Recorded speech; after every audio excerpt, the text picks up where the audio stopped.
The term scoliosis means a curvature of the spine. So if you look somebody from the front, you're supposed to be straight, but scoliosis means you're S-shaped. The spine is curved one way or the other way, so you're not exactly straight. And most of the time, you don't need anything for that. Just some physical therapy is good enough.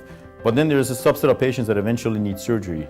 It all depends on the age of the patient, the category of the scoliosis, to come up with a treatment plan as far as the surgery goes. So kids are treated differently than adults are. Unfortunately, as much as we've advanced in the field of spine surgery, and we can do a lot of outpatient surgeries, this is definitely one surgery that's not outpatient at all. I mean, it has to be done in the hospital.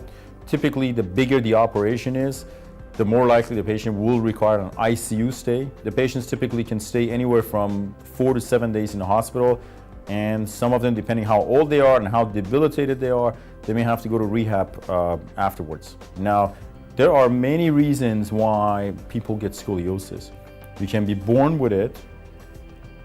You can acquire it later on in life, like meaning you can go 50 years, 60 years, you're fine, and all of a sudden you start developing scoliosis.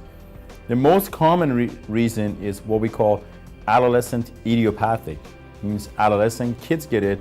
Idiopathic comes from the word idiot, and we don't know really. That's one of the main scoliosis categories. But there's a lot of reasons people can get scoliosis. If you're in a car accident early on, you damage some disc, maybe you will get it, or you're genetic. Genetic is also obviously a very important factor.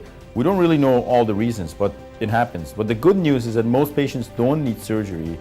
Most patients definitely don't need surgery. There was a study that was done by in Iowa. Basically, they followed patients for 50 years. This is a very well-known study, and they showed that that a lot of people who have scoliosis, they don't have to do surgery, and they're fine for like anybody else who doesn't have scoliosis. And basically, the treatments are to try to be in good shape, do some physical therapy, chiropractic, acupuncture, conservative therapies seem to do the trick on most patients. But at some point, it progresses to a point that you're gonna have to have surgery.